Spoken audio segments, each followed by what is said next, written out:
Sandra Rocha, no longer by my streets. And we also have an addition to our makeup team through Juliet Rocher. These are two people who have not been credited to play those. I just want to give them a little shout out. Thank you so much for being here. I also want to give a quick little epilepsy warning that happens in the middle of the play. If anyone is prone to COVID epilepsy, just beware that it'll be when the lights turn red around that time. I hope you enjoy the show. We work for the podcast.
Come, my dear servants, come listen, come hither. I'll tell you a story of a heart, dumb and withered, mayhap, that would soon offer a bit of distraction.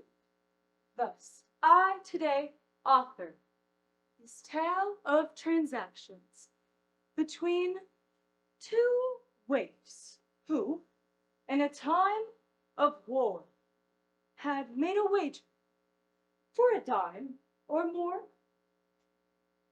You may be thinking, in this lovely manner, where drinking is done, and no roughly manners, that no such tale could ever occur. But I know this place, as its consulate, thus I hear secrets whispered by these walls. Who speak of such misters, whose heart tends to fall? They've placed their bets on my brother's dear heart.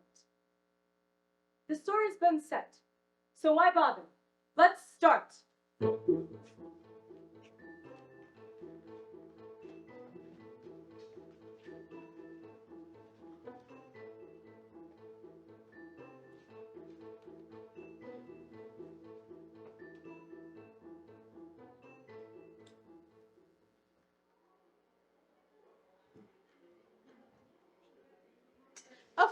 fine day, Chef Gus.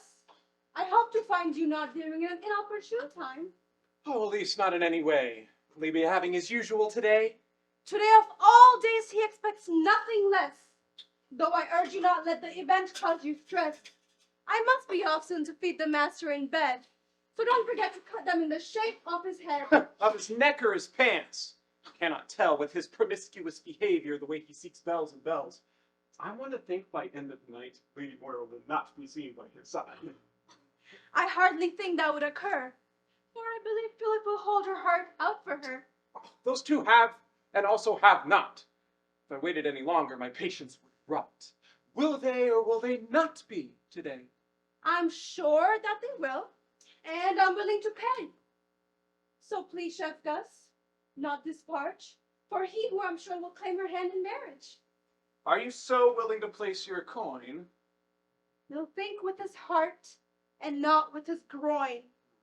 So, dear Chef Gus, please do not test me, for no man gambling could ever best me. All right, let's wager a sum of 2 weeks. Which one will prove what Philip Dot seeks? We'll see by sunrise when the party has ended how Philip acts when left unattended. So you two placed a bet on my brother's actions, turning his heart into your own attraction. Lady Philia, we meant no harm. It was all for jest. It was all her idea. Don't sack me, send her west. If you're canning one, can it please be him? For I cannot be canned on a night so dim. Quiet, you pair of airheaded fools. If you're set on this game, then let there be rules. Both lay claim that neither can be beat. So let your hands shake, knowing neither will cheat.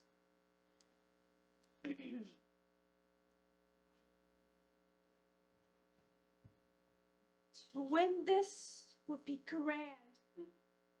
To lose would mean a fortnight before I could recoup such means. Were I to beat Chef Gus, could never leave my station. But were I to beat Chef Gus, I could afford a short vacation. Elise!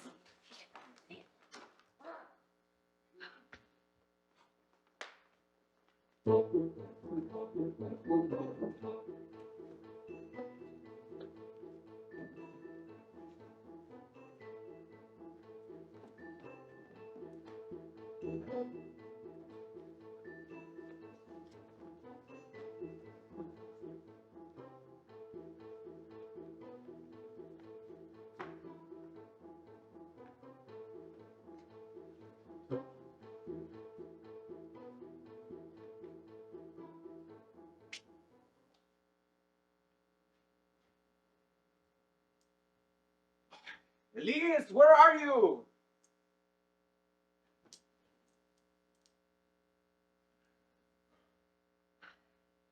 I must do my best to not panic, to remind him of his charms. By night's end, he will be engaged, and I'll have done no harm. A lie such as this would be deemed quite immoral. But if the lie results in a wedding quite floral, then who hears to say that I'd have done wrong, when there's no lie in the sound of love song? Oh, Elise, do hurry as I start, for goodness sake. I demanded on my lap. They have played upon a cake. I have it here with me now, and a bit of advice found about the party and the guests who are set to make the rounds. Give me my cake first, and I'll hear you speak. One cannot listen when their stomach is weak. Yes, my dear lord, I would hate for you to starve, but as you eat, chew so I may avoid your barf. I come to you, however, in regards to your lady. Moira seems to be smitten, and thus I'll speak to your Brady. We're on with it quickly, I haven't all day.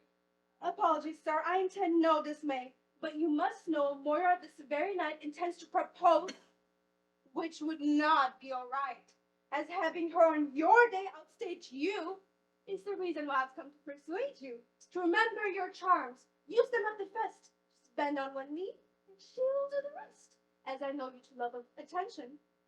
Don't let her steal it for your affection. I'm surprised by this sweet revelation. Mayhap, it is time for a deep conversation.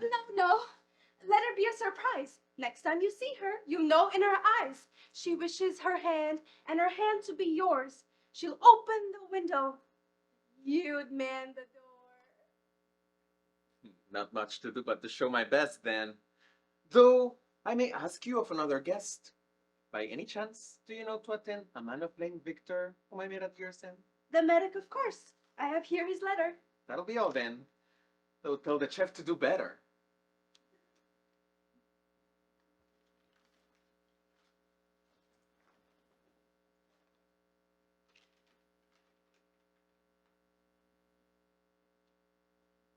I write to you, Philip. Though I'll first say, my dear, congratulations for yet another grand year. The sun has set and risen, yet I've not heard of you in moons, so it is with a joyous heart that I shall see you soon. I hope you're safe in this war of wars. I'll sign my name Victor. Yours, but not yours.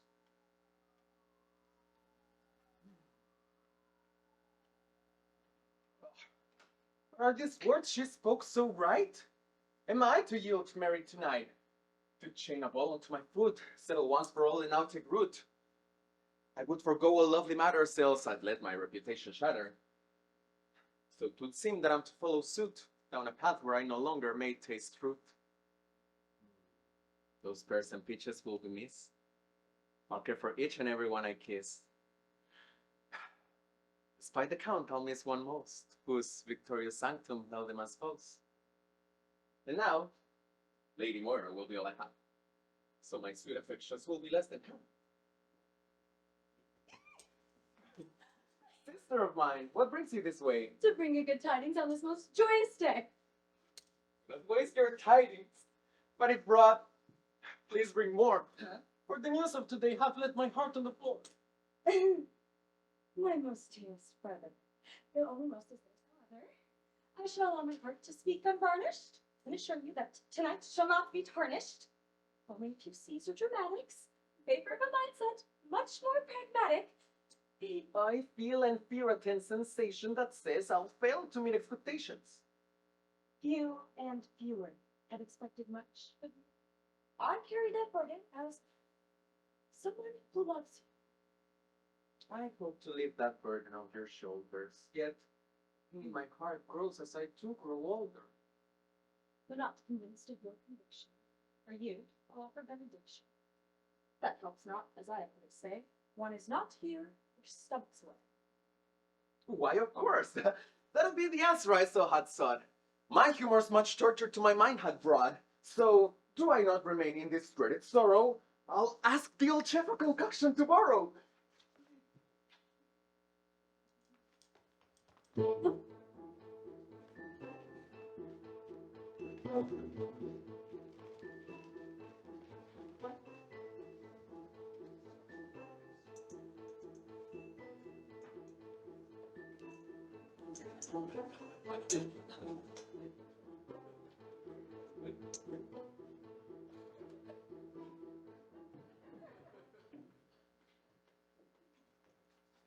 My dear chef, may I trouble you for your ear?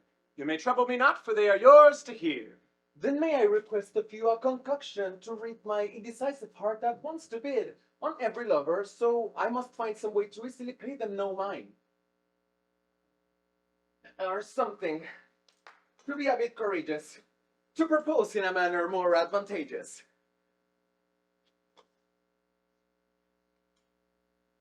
Truth be told, I hoped he would ask, for I have the potion for just this task.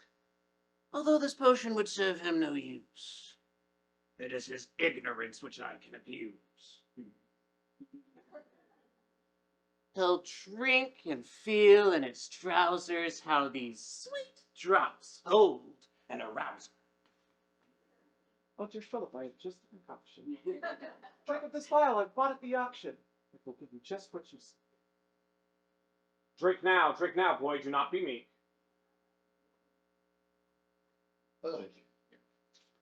Thank you for that which I devoured. When will I fill it? In just a few hours.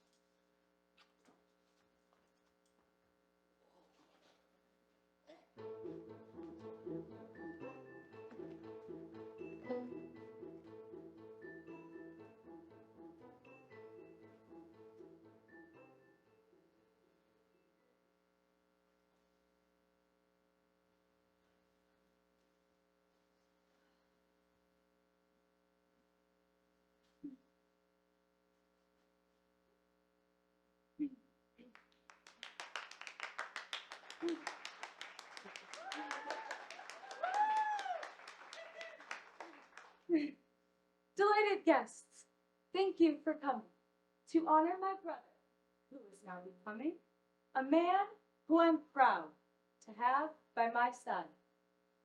Though I'd replace him with any here who could play.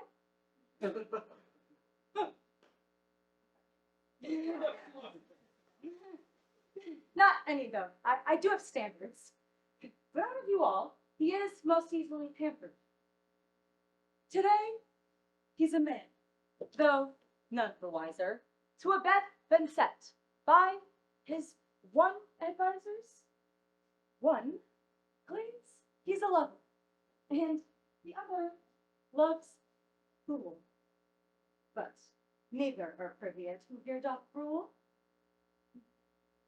So, it is us in this night who are bound to discover who my brother's heart will play as his lover. They placed their bets to seek recompense. The party's been set, so again, let's commence.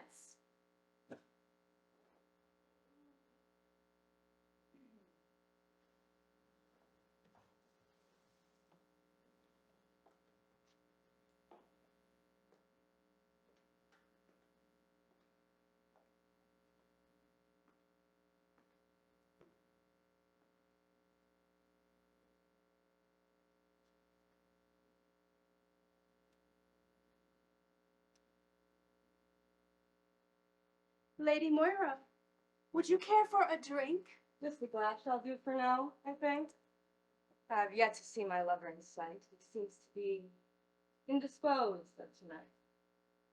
Do me a favor and fetch him for me. Yes, my lady, I shall go look and see.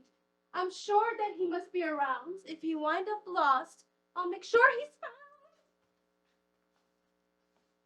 My dear Lady Moira, I'm so glad I have found you. You've avoided me all night. Nay, I've been around to make sure my affairs were quite well laid. Thus, 'tis the reason of our meeting's delay. And it seems that I today will hold your hand to ask a question I've not planned. Though your eyes and presence seem quite scary, will you... Will you...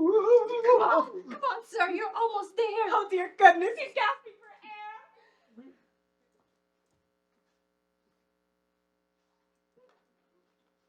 My love so soon seems to have quickly departed. I shall fetch him for you, for he'll finish what he started.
How sweet to believe that love's hold could be real. When we live in a world where just gold moves the wheel.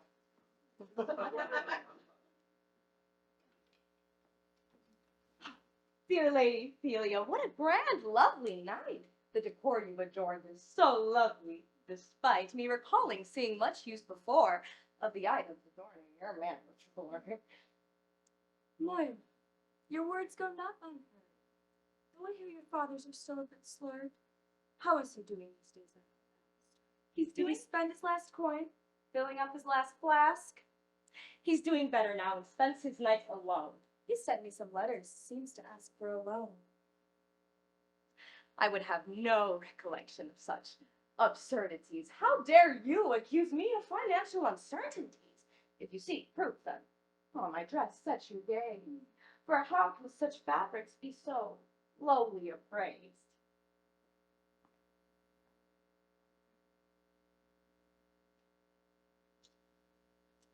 The walls have spoken, told me why you visit. They say you've chosen my brother and finally solicit his hand. An unorthodox proposal, though it makes sense for the occasion. I'd stay wary of the smell as of desperation. How preposterous to think that I'd bend on one knee when it is your brother's knee who should bend for me. We've not yet discussed nor have been taken to mark to produce the jewels to adorn my ring part. He'd not know how to charm the wedding band. Raise no alarm, play my hand. Oh, but perhaps 'tis why his breath was gone, for he didn't have a ring that I could have donned. Surely he thought not to appear the fool. He went to go fetch my proposal jewel.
Stop!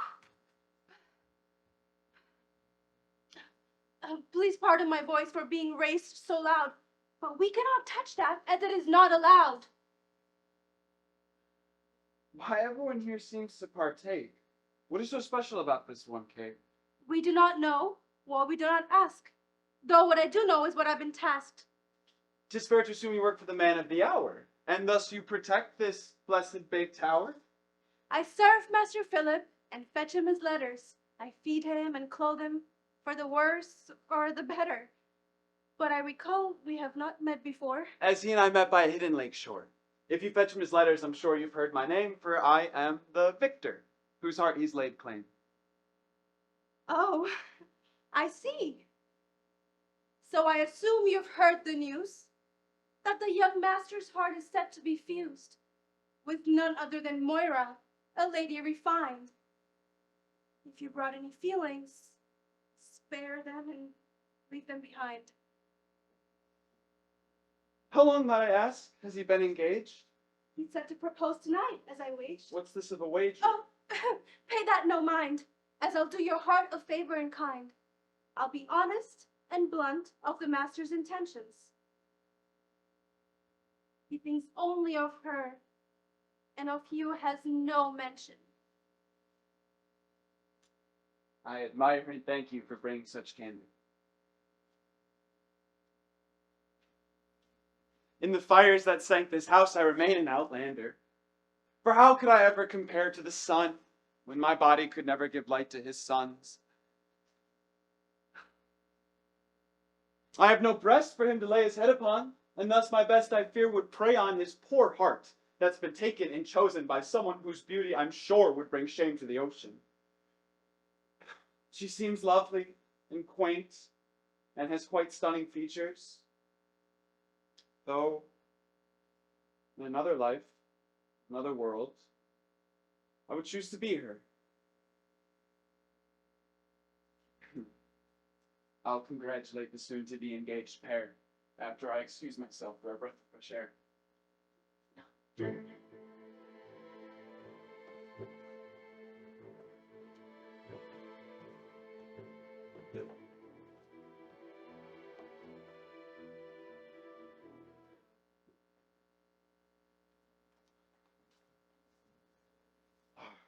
Was my mind and heart be of two paths, as if below boils a blood pumping wrath? Do I deny myself of life's sweet pleasures? Give up for her because forms of leisure? I curse the gods and say their name in vain for accustoming me to be struck with this wretched thing. Perhaps this charms that from this way may offer relief for my dismay. Sir Philip, I hope you're full of cheer. I've not seen you since the fest at end of year. I'm rejoiced, Victor, that you've come see me, of course, as I seem to be in need of healing hands such as yours. My mending hands are yours, but please answer my inquiry. I desire to know the nature of this such injury. 'Tis an injury that is most grave, a wound of a heart whose whole has been depraved. But your charming talents can surely help mend the internal sore I do not yet comprehend. You flatter me, sir. Perhaps we should go. Somewhere more private? Yes, I agree. Now, my dear Victor, would you care to follow me?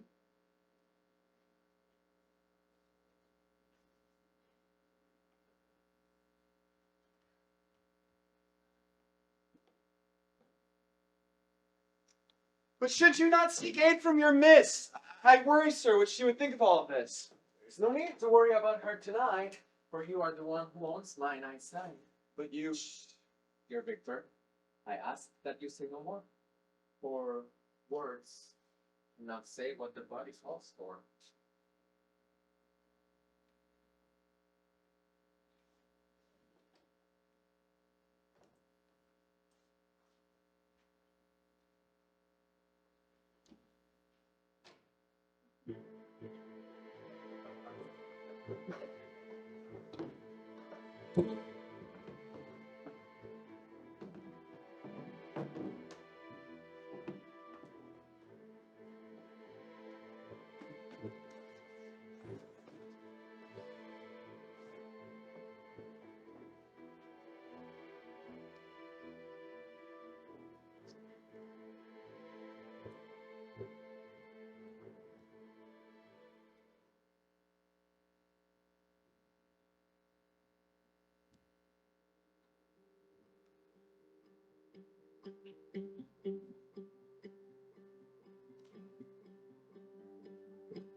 Philip's chambers are closed, so please come back later.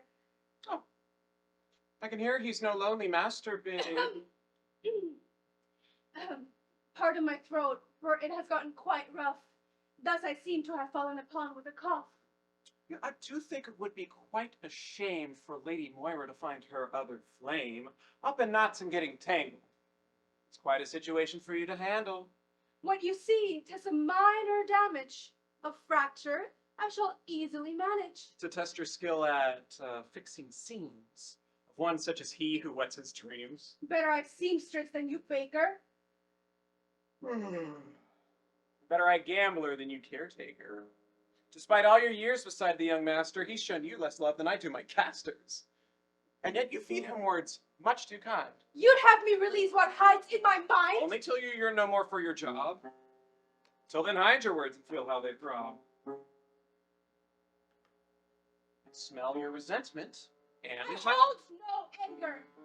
I love my vocation. The troubles arise on time and occasion. There's seldom a reason why I would complain. And yet all the same is your voice filled with pain. No more so than yours. I too do hear strain. At least I know what I stand to gain. You resent him, as I do. If not, even more So, you admit it, you resent him, and not let it show. I'll offer you this, a relief from your shambles. You walk on a path that will lose you this gamble. As long as the boy is up to his usual behavior, it appears you'll be losing, and I win this wager. So why not call it off and save yourself the trouble? I will never back down. And I'll even bet double. Don't be so certain, you pot-bellied man. I said he'd propose. Still can. Then so be it, Elise. Let's double our play. But when you lose, do be ready to pay.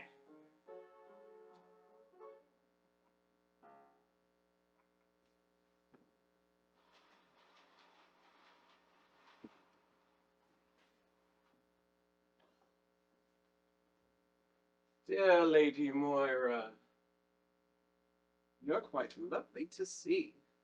Though, probably alone, wouldn't you agree? I must ask you to desist any further advances, as I'm with the man who covers your finances. So I doth hope you've more to give than floral words that I'd hardly forget. Why, I bring a message from Philip, your lover. He asks for you and your lips to uncover what he described to be a special gift. But he asks for you now, so do please be swift. I'm already certain of what gift it would be. Only a gift for a lady as pious as me. For no other lady merits adornment of jewels as pure as her, even purer assortments. This is the gift I've prayed to the gods for. I've pleaded my case, though felt they forgot, or mayhap they deemed to test my fealty before recompensing me with a gift of realty.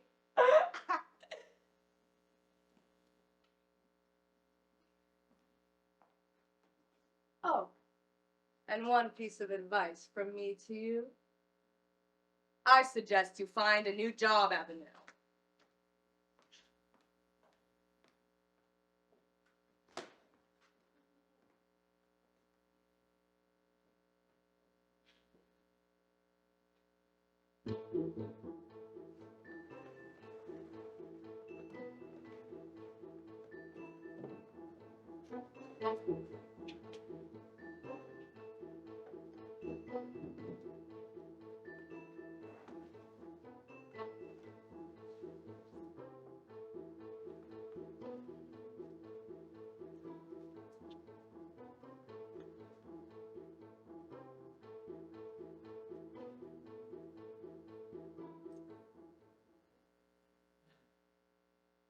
I've been missing the reach of your fingertips.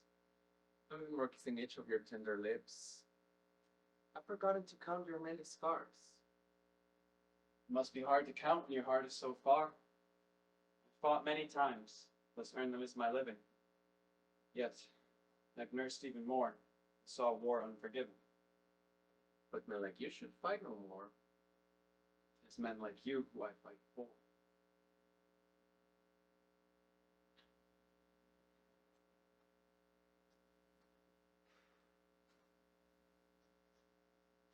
You kiss me with lips claimed by another. Who is your love and who is your lover? She would perfectly match someone such as you, so why choose me who has such few qualities, which by any rule or measure are outweighed by her and her exhausted list of treasures? I've asked that you please forget about flames, for they hold no candle to you in my veins. They burn not as bright, nor farther than yours. Shadows they cast away by your color. Your words are quite romantic, yet surely borrowed from your past self's mind, thus your heart be hollow. These words have been unclaimed, so I ask that you claim them.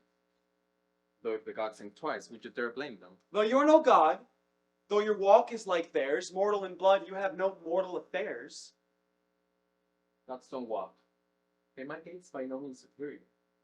Though the shoes I adorn may have a costly interior beyond the elevation that I feel still want to touch to my thin. I'm willing to walk this path with you. You'd walk a path that outwear your shoe. I'll throw them out and step on Hawkmore's there. And if need be, I'll get at least to repair. You've landed on what I've been saying. Truth be told, for weeks I had been praying, so I thought the gods had heard my plea when I'd asked that they bring you close to me. But this distance between us is a divide much greater than hell and heaven, sun and creator. Then come to bed and let's close this distance. My mouth's not enough, but my ears offer assistance.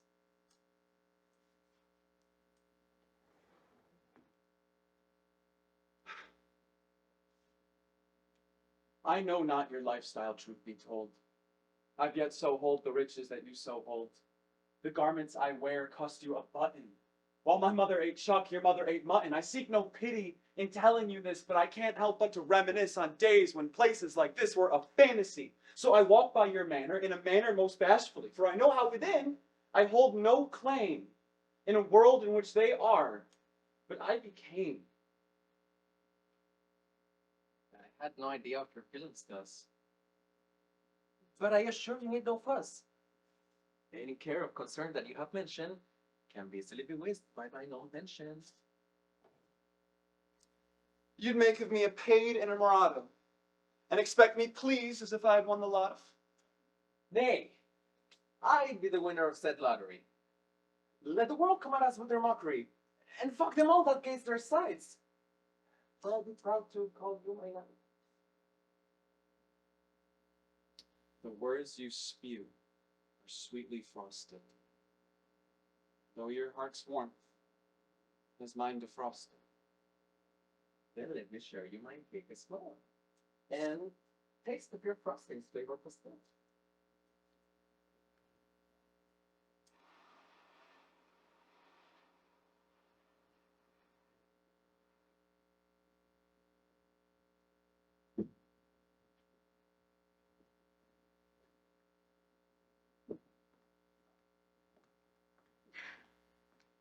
Oh, my dear lady, what doth brought you here? Why, no other reason than to visit my dear.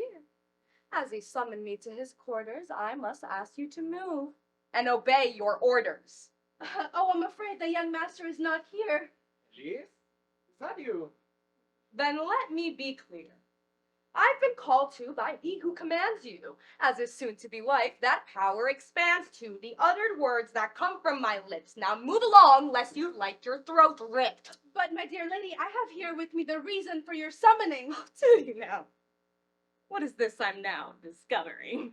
My master Philip has given me an offering to pass on to you without haste or altering.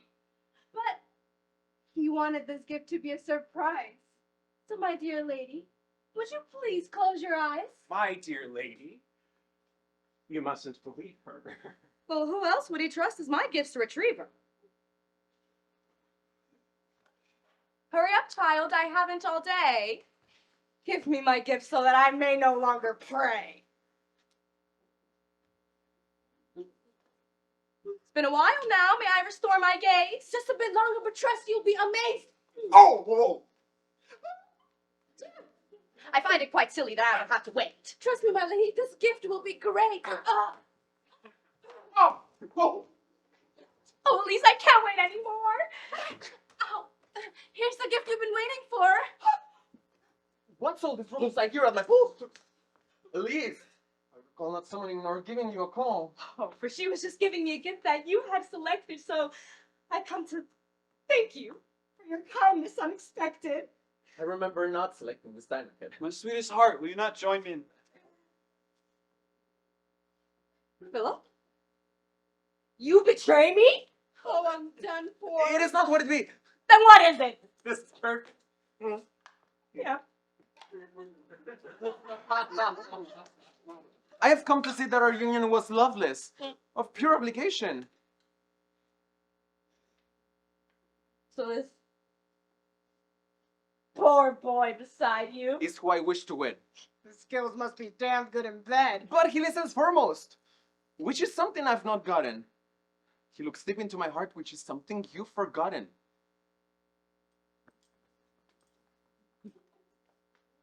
Victor, I've mentioned how charming are your hands, and I hope one day I get to understand. So allow me your time, and not my words, Mary. Will you do me the honor of being who I marry?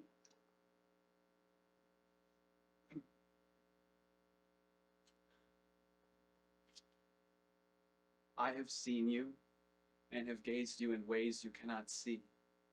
I've yet been you, but could taste the days that cannot be. For though you wish to down my hand with riches,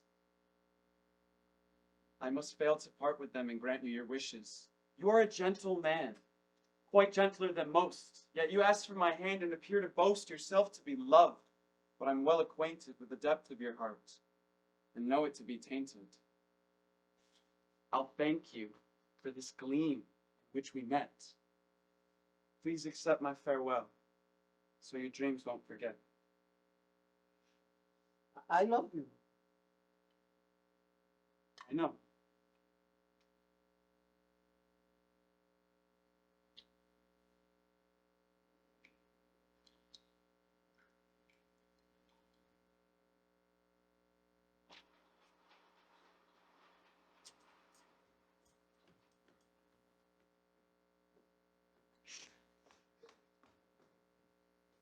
So, it would seem by end of night a ring indeed was seen in sight. But not on her hand. So what does this mean? This evening resulted in a tumultuous scene. Well, by all accordance, as we agreed, allow thee be prepared so you may see.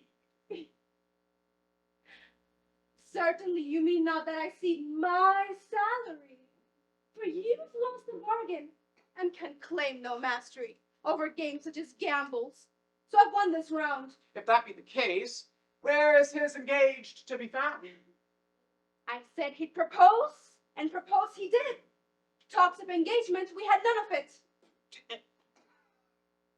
it. He proposed not to Moira, or do you dare argue his proposal to Victor be equal in our view? My argument precisely. You'd argue quite unwisely. And you argue just for argument's sake. And you argue for fear of owning your stake. Oh, I own them quite proudly. You're also wrong. Loudly. Ah.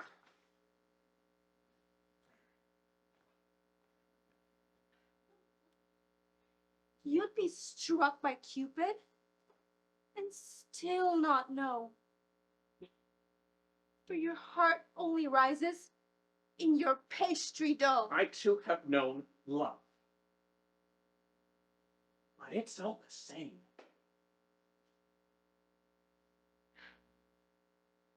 So you must understand, Phillips won me this game. You knew the answer soon as you asked it. So let's end the game, so we both may move past it.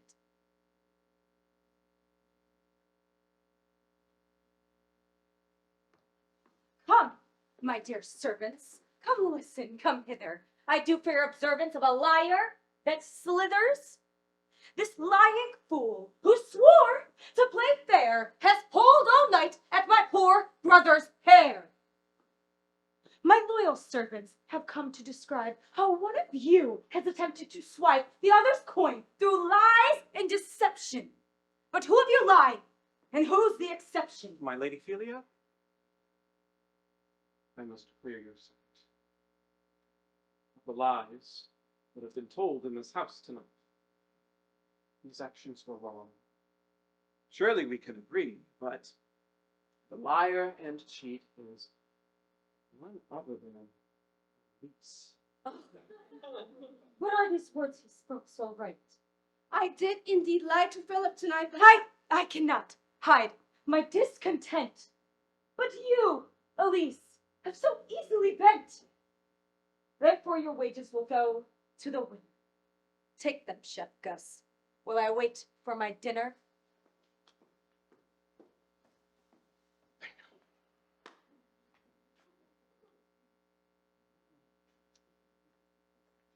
I hope you're content, or as content as can be. You may know games, but life, as you see, is a game so much bigger. And not always fair. Hold your cards better next time. I pray you take care.